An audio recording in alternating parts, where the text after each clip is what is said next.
Hello, fit and fabulous friends. I hope everybody is having a great Wednesday. Just hanging out with the kiddos. They just went outside, so I wanted to come here and share with you guys the next step in my kind of goal setting series, I guess I would say.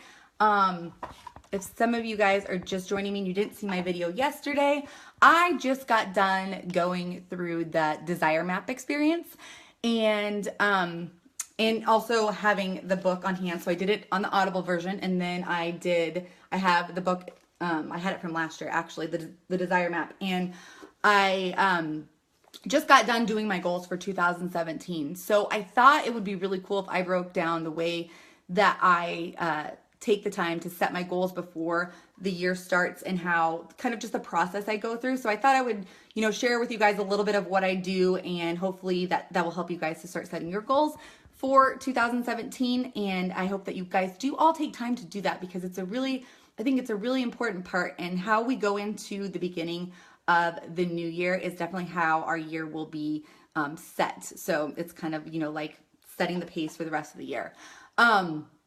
Yesterday I did a video of day one talking about your 2007 or your 2016 awesome list. So if you want to watch that video, you can go check it out. It is, just scroll down the page or just go to the videos and it'll show up there. It was yesterday. So today I wanted to talk about step 2 and what you can do to the next step in goal setting. So like I said, I kind of take these step by step, like day by day, kind of. That way you're not doing it all at once, because it can be a little overwhelming.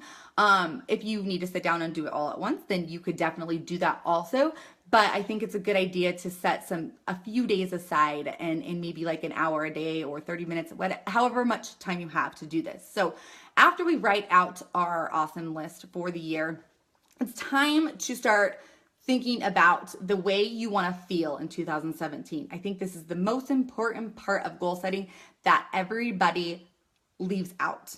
I've left it out in the past, and the goals that I tried to work for, I just didn't have any real drive or excitement about them, because I wasn't really sure, number one, why I really set them, or number two, how I wanted to feel once I achieved them, or how I wanted to feel while I was achieving them. So I think that is a really important part to do. So here's kind of what a breakdown of what she talks about in the book and in the audio series is. First, start out and start to think about maybe the ways that you don't want to feel. Maybe think about this year and think about a few times that, or maybe there was a few months or whatever, that you just felt like crappy or sad, or, in a negative way. And maybe write down 3 or 4 of those feelings that you don't want to feel. But don't make the list exhaustive, because you don't want to be focusing on the negative. What we want to do is we want to, write those down, think about them a little bit, and then move on to the positive. And that's really going to set your brain up, change your way of thinking. Instead of focusing on the negative, we're going to kind of combat that with the positive stuff. So after you think about the ways that you don't want to feel, take some time and do a big brain dump and think about the ways that you do want to feel, and really take like a notebook and a whole piece of paper. I did, I think, 20 pages in my book. But what she does in the book is she really walks you through and asks you a bunch of different questions about how you want to feel, like in different areas of your life. Like, how do you want to feel as like your body and spirit, your relationships, your business, or your if you have a job, when you walk into your house, how do you want to feel? Just different things. And she went through a list of questions. So start asking yourself questions and think about how do you want to feel in certain situations, and write as many words down as you can. Maybe look some words up, see if there's different words that pop out that you didn't think of. I used my phone basically, but looking the definitions of words up, and seeing if there was different words that meant the same thing but sounded better and clicked. But whatever comes to mind during that time, just write them all down. Another thing is, if you're having a hard time doing that, think about maybe a time that you achieved something a time in your life that you just felt amazing, or that you recall that excites you, and really think about the feelings that you had during that time and write those words down. And again, use a dictionary. start to see other words that mean the same thing. But really remember those times and just brain dump everything you can down on this big list. After you do that, I would either, set that aside for a little while, or you could do it right away. Look at all those words and decide which ones really stand out to you.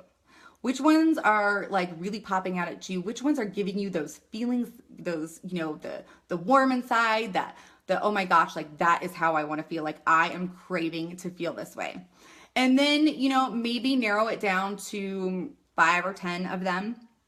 And then after you do that, really, really dig into those 5 or 10 words that you wrote down.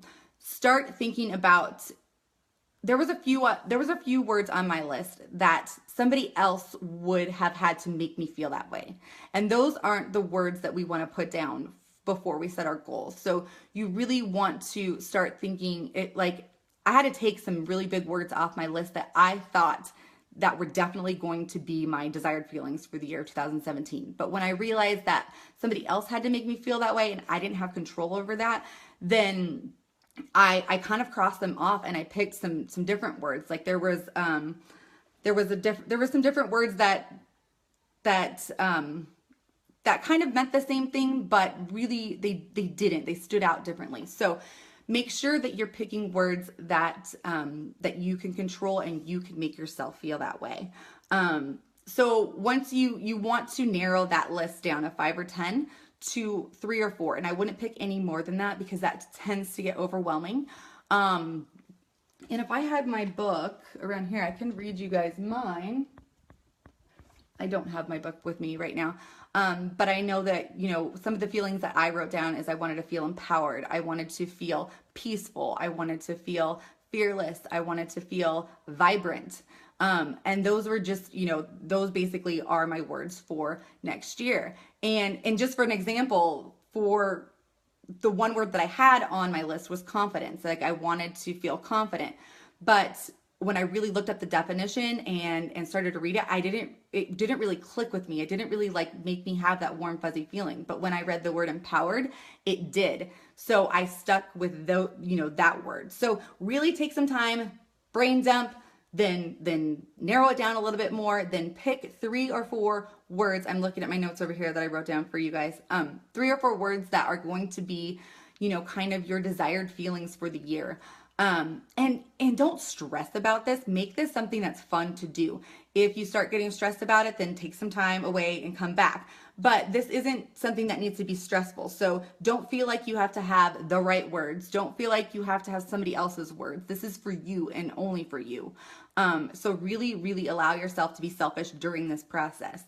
After you pick those 3 or 4 words that you want, write them down in a journal, write them down somewhere where you can see them, read over them a few times, maybe put it aside, maybe tomorrow, reread them and see if those words really, really hit home for you and really give you the excitement that you're looking for 2017. So after you do that, if they don't, then maybe pick some new words. But tomorrow I will be sharing with you the next step, which is we're going to be getting into the goal setting.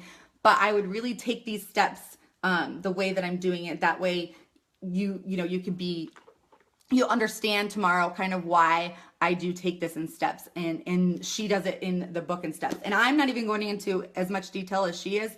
So if you really, really want to dive in and do this because it's so much fun, I loved doing this. I would get the Desire Map Experience on Audible. You don't really need the hardcover book, but I liked it because she did write in there a bunch of different words and I could follow along in here if I wanted to. There's like a workbook space that you could write everything out in and stuff. But I really like doing the version on audio. So I hope you guys are enjoying these videos. If you have any questions for me, please let me know. If you think this video will help somebody else, make sure and share that with them and subscribe to my channel so that when I go live, that you see these videos go live also. I hope you guys have a great rest of your day. Thank you for always supporting me, and I will talk to you guys soon. Bye.